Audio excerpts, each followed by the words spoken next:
Brown. Here.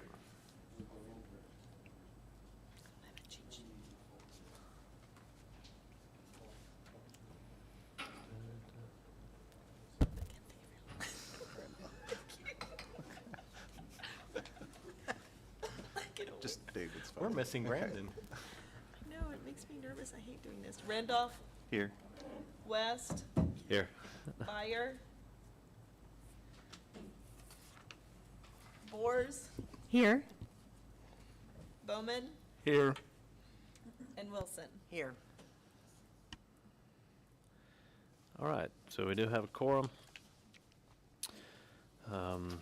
Business item number 1 is consideration appropriate action relating to a request for approval of the consent agenda. I understand that item D, John, you'd like to pull from Yeah, the I'd like to consent pull item agenda? D. We'll pull item D out. And then also we need to make a official correction on the minutes. All right, and that's item A. Yeah. And Okay. Should I offer that at this point? No, let's go ahead and have a motion on the remaining portions of the consent agenda, items B and C, and then we'll talk about A and D afterwards. So moved. I'll second it. All right, let's vote, please. Brown. Yes. Randolph. Yes. West. Yes. Boers. Yes. Bowman. Yes. Wilson. Yes. That motion carries. John, go ahead on item A out of the consent agenda, the minutes. You had a correction to make? Yeah, on item A, when we were working through 2327, the language that I offered initially, we were trying to cover all of the concerns with the public, and then there was some superfluous language, had a revision in there, and actually the final went back to YouTube just to listen to it to make sure we had it clear, and it was to amend the comprehensive plan from parks and open space to local commercial with the dedication of public access of trails and parks. That was the final version of that. Okay. Dave? One other thing, John, did you notice sort of on the last vote you had a motion, that it wasn't, I thought, not in alignment with the comprehensive plan, but is that the same thing as not highest and best use? Highest and best use was what I Okay, that's finalized fine at. then. So Yeah.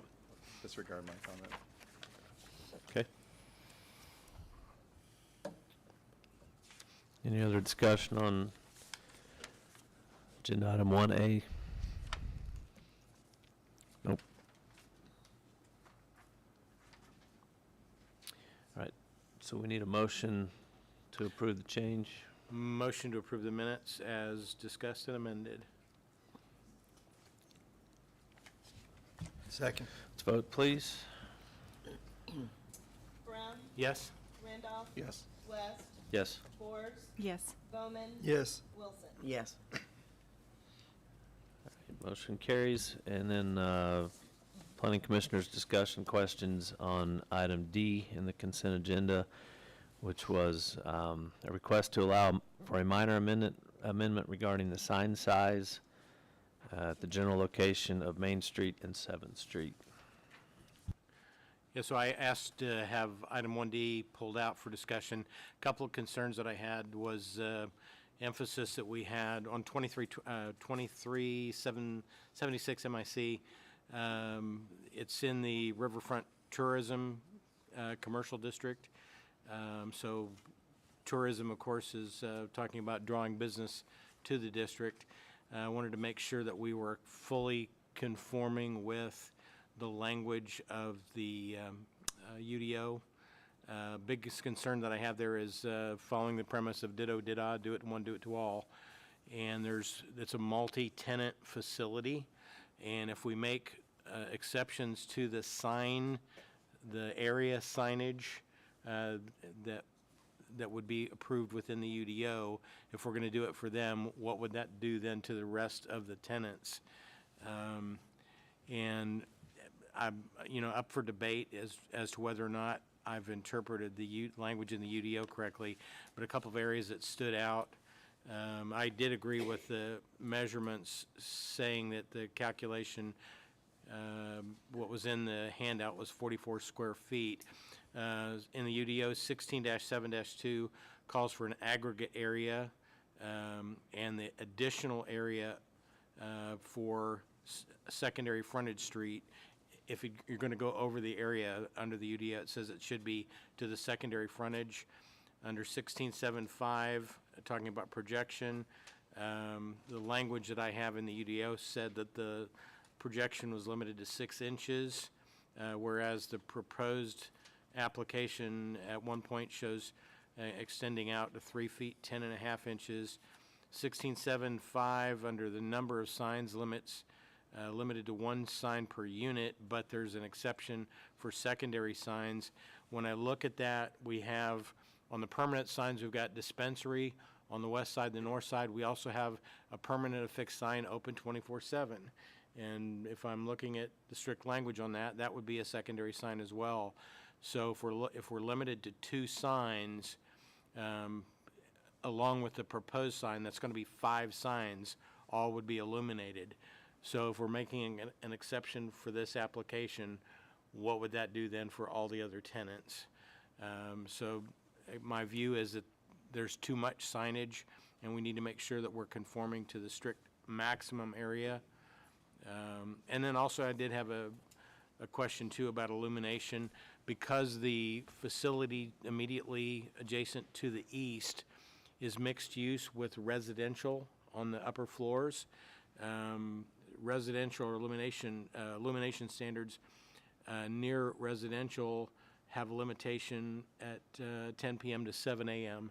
And it was just a question of whether or not the illumination for these signs would violate that since it's adjacent. So those are all proposed as concerns and questions for a planner.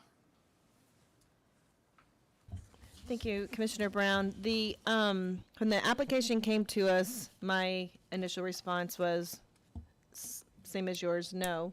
And then I talked to the sign people. We ran into an issue because this is within a planned unit development, and the planned unit development was established under the old code, and this is an ongoing challenge that we have in all of our cases now. So we're up to 140 planned unit developments. So that's 140 planning documents that we have to juggle, and some of them were adopted under the 1972 code, some of them were adopted under the previous code, and some of them are now adopted under the new code. So trying to find a legal balance between the old and the new has been very challenging. So we took the approach that under the old code, that it was adopted under, it did allow for a larger projecting sign, and with the idea that the location is both auto-oriented and pedestrian-oriented. So generally speaking, a projecting sign, especially in the new UDO, is really talking about a blade sign, and it should be much, much smaller. And that's why the UDO says it should be X feet. The old code did not consider it. It literally was a projecting sign, anything that stuck out from the wall. They didn't consider a blade sign necessarily synonymous with a projecting sign, so it allowed for a lot more aggregate area. So I tried to balance the old code with the new code and found that if you looked at the old code, they could have had this sign by right, and but even if that was the case, it still didn't meet the other requirements of their own standards within their PUD and with the documents that they submitted with their plat and their deed of dedication. So regardless, it still had to come back to you. So staff's recommendation was based on they can meet the requirements of the old code, even though they cannot meet the new UDO. And because it is a high traffic area and a pedestrian area, I could understand why that type of sign could be acceptable. And I really don't have any other arguments for it or against it. It was just trying to get to some compromise, and that's where I landed. So then our official position will be that regardless of the change of tenants, that it's going to be grandfathered under the old code for the PUD? Every time per PUD, or this particular sign? Again, because there's a change in tenant and they're looking at new signage, then we're going to default back. I think that I'm In willing to take perpetuity? direction from you all on what policy you would like to adopt moving forward, because it has been very challenging as a staff to decide, do you go with the old code, do you go with the new code? I do know that the new code has a lot more regulations, and I'm happy to enforce it. Like I said, that was my first response, was no. After 10 calls, I finally Yeah, talked to them. And again, So my let's see. concern is that the fact that we just changed the zoning of that for the tourism district, that we're assuming that we're going to have new standards on there to draw new business down there. Again, the other thing is, I think as we look at the UDO, a concern that I have is if I look at the square footage of the office, I don't have the exact measurements, but I would guess that it's less than 500 square feet. To have 5 signs for a front office like that it'd be like having, the snow shack with a big commercial billboard out front in comparison to the other offices and other tenants that are in that building that have much larger square footage. If I look across the street, if I just stay within the district, Louis across the street has 3 signs, and they've got a much more significant square footage footprint that they take up in that particular development. What we may have to do as we look at the UDO is maybe look at some square footage standards as well, not just a linear face, Right.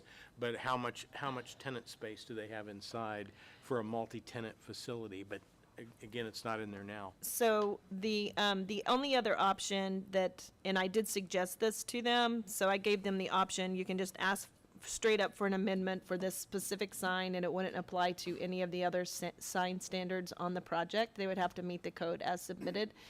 But you could ask for a minor amendment for this specific sign, or you can do a comprehensive sign plan. And during the process of communicating with the sign company, I think that there was some confusion, and I wasn't really able to convey, even though it kind of spells it out. It would be a much lengthier process, and it requires a lot more information. You could always say that you wanted to see a comprehensive sign plan. That does allow them to change the overall aggregate, or you can just say meet the code and be done. Yeah, again, I have reservations with the amount of signage that's there versus the square footage compared to the other tenants. I think, again, if we were talking about a monument sign, it would not be conforming. So it's just overwhelming for the size of the tenant. Yeah, I would just echo that. I had the same concern with the number of signs, and then with the other businesses in the building, that same number of signs across both sides would be unattractive. Yep.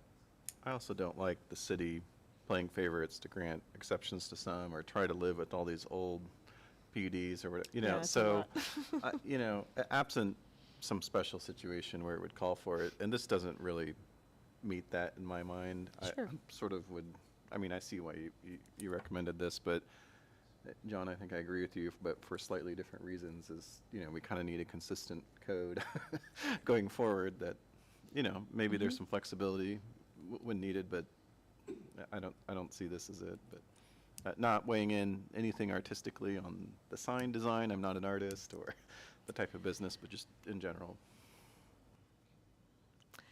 One final comment that I would have, requiring them to meet the sign size is fine, but I also do need you to look at, because their own language requires them, if they do anything besides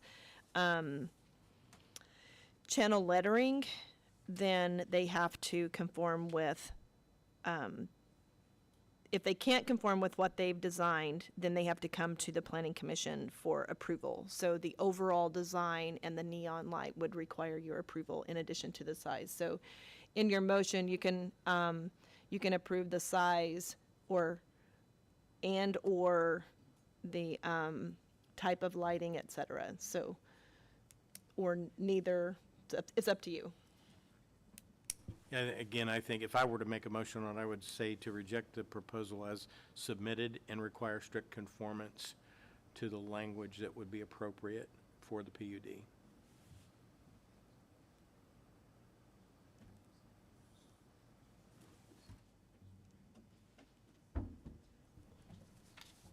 Any other discussion from the left side?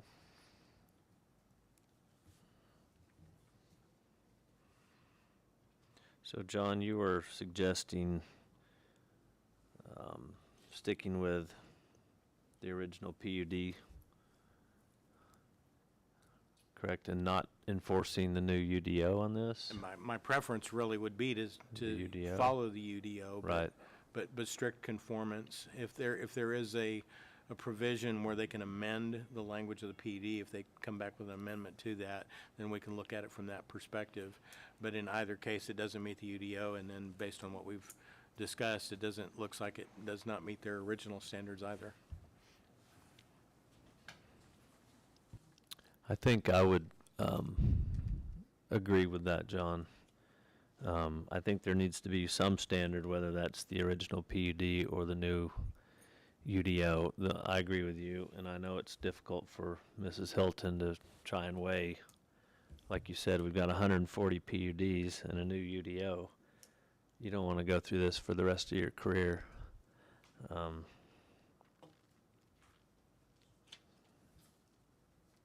right, so is there a motion on agenda item 1D that was pulled out of the consent agenda? Okay, so I'll make a motion that we reject the application pending a resubmission to where it complies with the UDO. I'll second. Is that UDO or PUD? Let's go to the new Okay. Let's go to the new standard, the UDO. It'll be much clearer for everyone. Okay. So we have a motion and a second. Let's vote, please. Brown, Yes. Randolph, Yes. West, Yes. Boers, Yes. Bowman, Yes.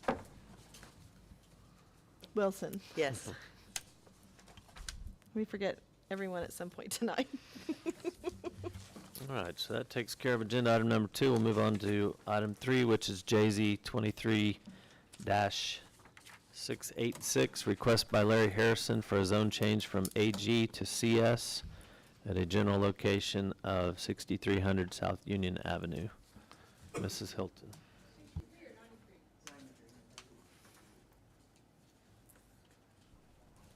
I think you're right. I think that would be 9300. Is that correct? Is that wrong in the agenda? Yeah. Okay. Thank you. Just Someone 9300. had brought it to Brandon's attention, and he was aware of that. He'll correct it on Okay. the meeting minutes. 9300 South Union Avenue. Chair, just, Yep. Chair, just point of order. I- I'm not sure if it's a conflict of interest or not, but one of the neighbors that this may impact and one of the attorneys appearing tonight are law partners of mine, so I'm going to recuse, and I think the city attorney asked that I actually leave the room, so that's kind of a best practice. I don't want to influence anyone, so I'll go ahead and leave. All right. Okay. We'll let the Thank you all. record show that David Randolph left the meeting at 6:25. We still do have a quorum, so we will proceed.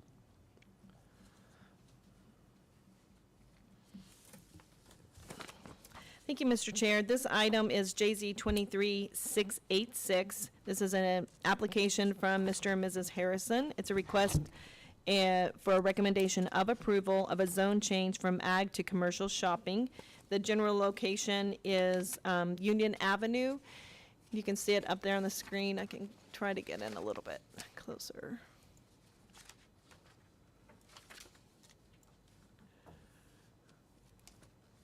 It's north of Woodland West and south of Peyton's Corner.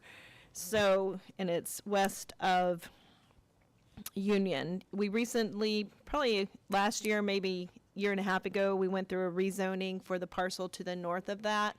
And we did about 550 feet of commercial adjacent to Union and then kept the rest residential. The property to the south of that is about 300 feet of commercial, and the comprehensive plan calls for regional commercial in that area. The parcel is currently unplatted. It is 7.5 acres.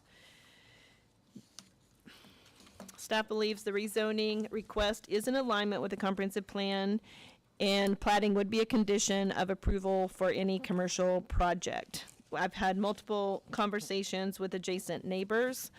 There's a neighbor to the west that called and was very concerned, had some concerns, and I'm not sure where the other ones were from exactly. The neighbors to the north, the Hall family that we rezoned for them, they called and had some questions and possible concerns. So the property you can see on the zoning map. This is the property we rezoned last year. We left a portion ag for one home, and then we did RE around it. So it's adjacent to RE, commercial shopping, and ag. There are infrastructure challenges in that area. We've talked about those before. I've met with the owner before the Halls bought the property to the north, met with the previous owner multiple times about the challenges of developing that property. There, I can't remember all the details, but as far as utilities go, you have to tap in.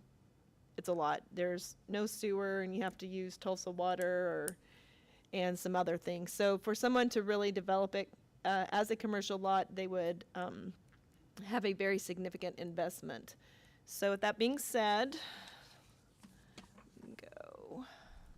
I did include a list of the uses if it were to be commercial shopping and the setbacks. Commercial shopping is the most restrictive, well, I guess local commercial has a few less things, but commercial shopping is more restrictive than commercial general in as far as what's allowed.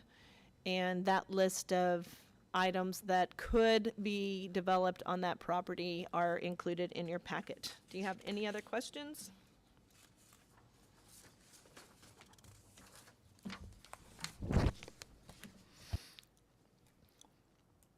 Any questions about the staff report?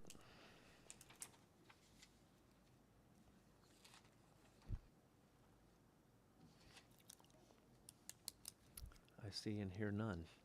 The applicant's present. Is the applicant present for this piece, for this agenda item? They were not going to come tonight. No. So I don't think they are. Okay. Is there anyone wishing to speak on this item? Please come forward and give your name and your address, please. Tresorum. I am 6143 South New Haven, but I'm here for the McGraths, who own the property immediately to the west of this tract. In fact, their house, their residence, shares a boundary. We object on a number of reasons. One, we think it's a little premature. There's no plan. It's just that they believe that it'll be more valuable to them to sell if it's commercial. And that is not a reason to change the zoning. I realize that the comprehensive plan anticipates commercial, but currently this area is all ag, all large residences on big tracts. This would definitely change it significantly. The limited commercial that has been approved, but still has not been developed, is very limited, just along Union, and it doesn't go very deep. If there were to be any commercial development, I would think it would be similar along the same boundaries. Of course, we talked about infrastructure. There's concerns about water, sewer, and this would have a major impact on my client's property. Like I said, it would share a boundary. And commercial shopping you're going to have nothing but parking lots and hard surfaces, and those beautiful trees would go away. So we would ask that you not approve at this time, especially without a plan in place. Thank you. Thank you.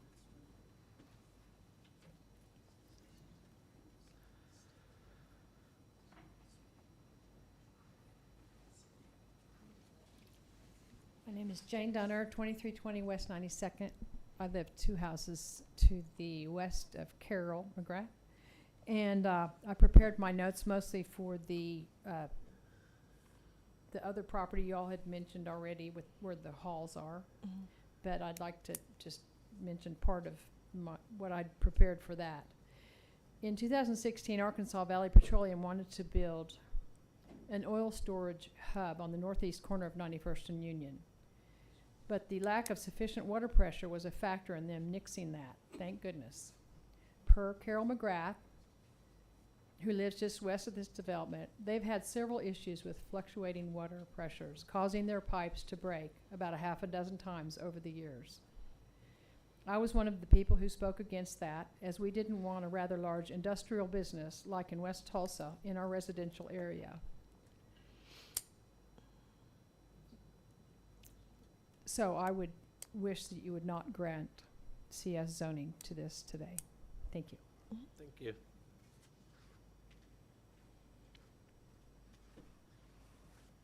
Does anyone else in the public wish to speak in favor or against this item?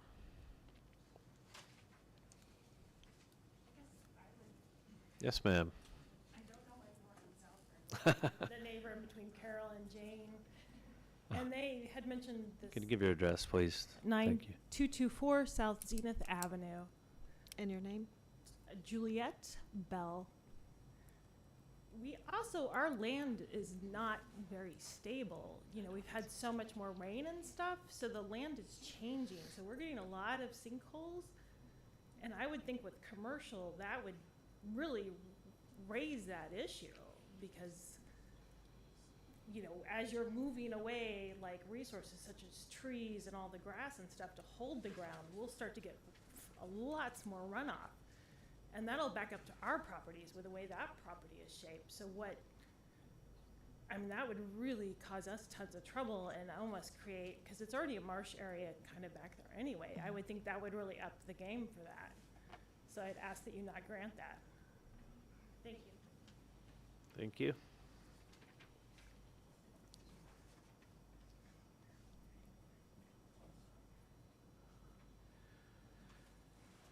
Anyone else wish to speak?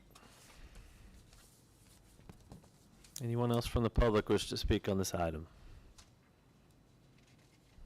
All right, we'll go ahead and close the floor, come back to the Planning Commission for further discussion. There was a reference to a shared boundary. Is there a structure on that shared boundary? What do you mean? There was a reference to a shared boundary. There's a house here. So it's very close. Don't touch.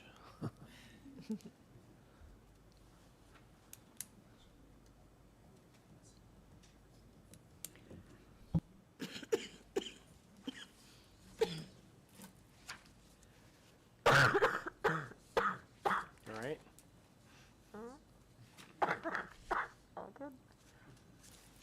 So Marseille, so just for clarity, Yes. this request is trying to improve the value of their property, correct? Generally speaking, when people come and don't have an immediate plan, that is the purpose. They plan to live there until it sells. Okay. Okay. And so they've given no idea of No. if they've been approached or what type of business would even be looking at? No. Okay. No, this is strictly a land use change. It does meet the intent of the comprehensive plan. It deviates from what is north and south of it. And for anyone to develop the property, there will be significant challenges. It doesn't mean that it can't be done. It just means that it would have to be done at a greater cost to the developer. Do the owners they have their dwelling on the property right now? They do. It's their residence, and they will stay there. Where is that located at on the They're at the map? front. Kind of right in there. And can you speak a little bit more to the lot split situation and the fact that you said it does not, is not consistent with the north and south properties? What I was saying, oops. The comp plan allows for commercial the whole depth, but when this one was rezoned, they chose to only go 500 feet and keep the rest residential. And then when this one rezoned, also probably speculative, they did 300 feet. So this family has a long-term plan, but not an immediate plan. And I wasn't here when this one was rezoned, so I can't speak to that one. Then you do have Woodland West, which functions like a commercial entity, which is still zoned ag, but it's definitely a commercial.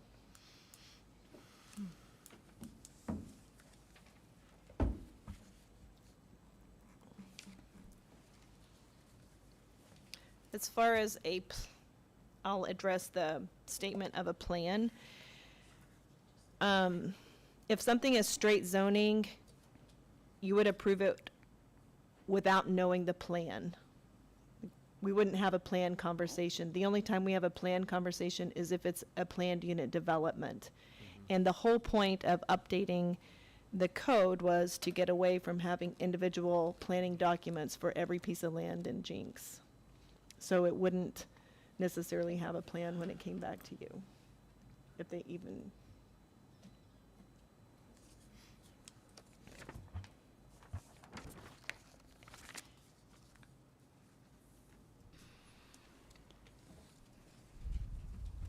And I understand what you're saying, Marseille, you know, but this is kind of hard. I mean, look at that track. It's so long.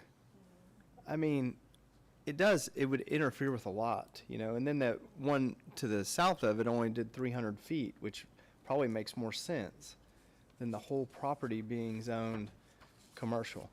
But then that one to the south, how would anybody use the back part without having a kind of road? I guess they would drive through the commercial area. But if you did that 300 feet to this property, it'd be the same thing. How would they get to their house, or what would they do? Right. It's just, I mean, I understand it's, you know, agriculture and the UDO calls for it to be, you know, it can be commercial. Mm-hmm. But at the same time, it's just such a weird track. If it was a nice square track, it'd be great, right? But it's not. I personally think Woodland West should just purchase it.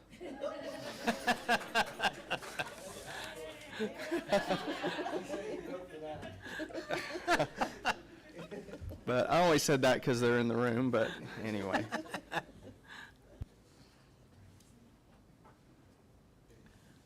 So again, to the south, is that agricultural, or is it resident? You get residential to the north, on the west side. It's ag, It's all ag to the south, yeah. but it is residential RE to the north?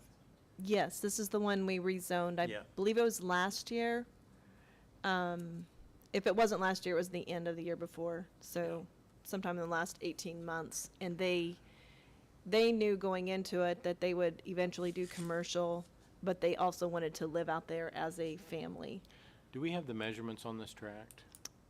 This one, Yeah. um, Yeah, that's what I was, this one's 500 feet, so it's probably 1,100 deep.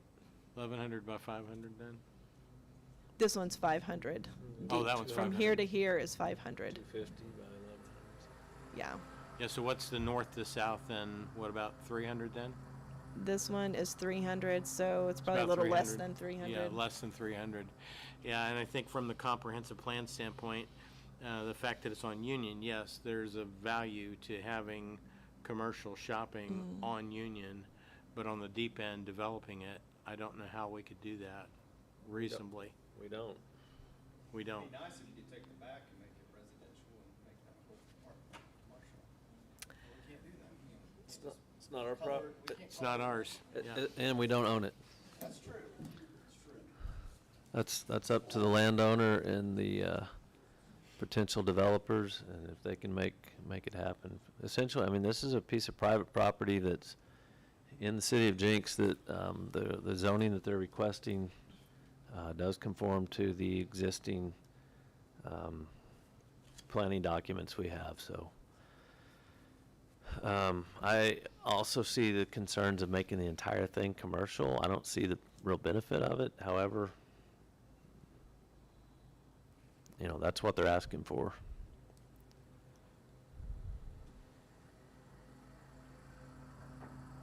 There was a statement made that everything out there is ag, and that's not accurate either. We've got commercial on both sides on the east end and residential on the north side of it. There was a question about, and this is not part of this application, but there was a question about hard surfaces and runoff. Typically, water gets way, way, way better when a development happens Yeah. because they are required to capture all that and meter it off at a rate equal to or less than what currently exists.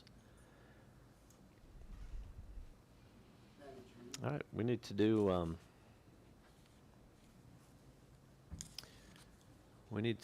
do what we do and entertain a motion to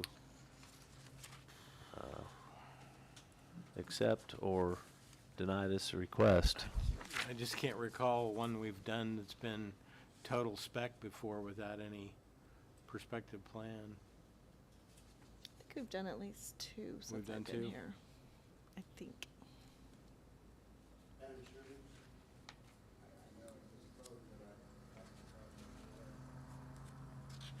I'm sorry, did you ask to speak when the floor was open? Oh, I don't. Before the floor was closed, I. Okay, I did not see that. If you did, I will reopen the floor if you'd like to speak, sir. Go ahead.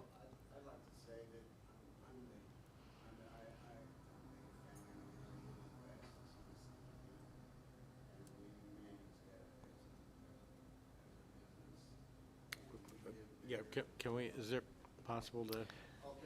Yeah, sorry. I'm not hard to hear. Okay, so I live at 9370,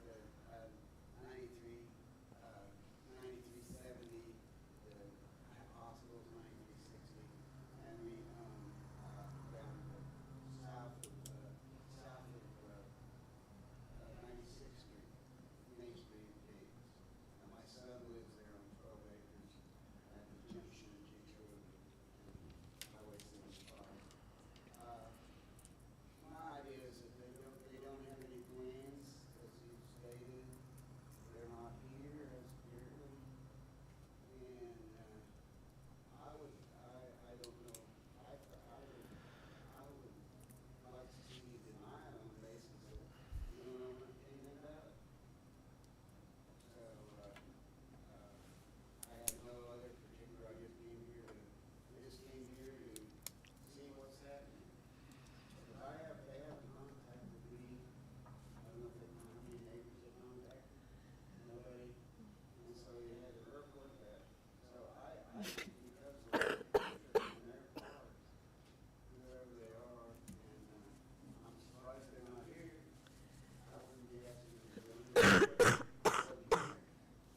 So I don't know how the other neighbors feel, and I don't speak for them, but I think it should be done. Thank you, sir. All right, we'll reclose the floor, and John, you have something else? On the comp plan, are you all right?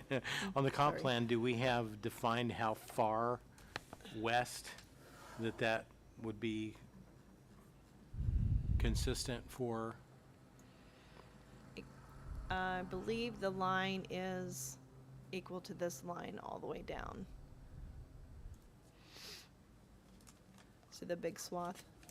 Yeah, see that? I will say, there was when the Halls purchased their property, we did a comp plan amendment that took that back portion out of regional commercial. That was PA 2224.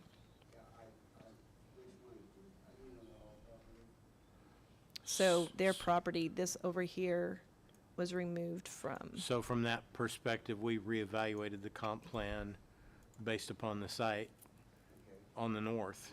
Based on what they asked for, I recommended a comp plan amendment. It would be beneficial if the applicants were present. You can continue it and ask them to be present. I make a motion, we continue.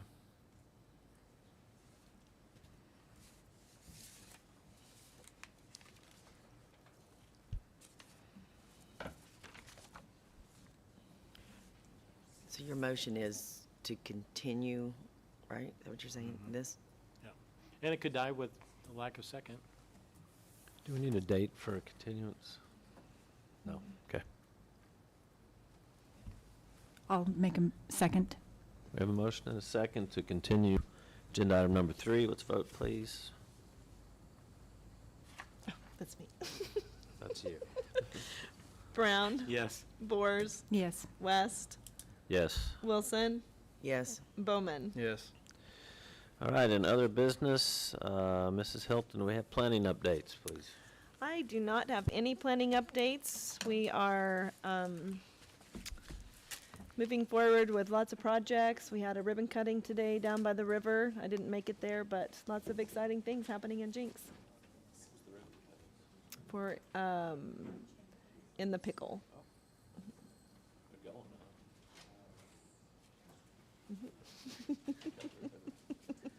We're cutting ribbons.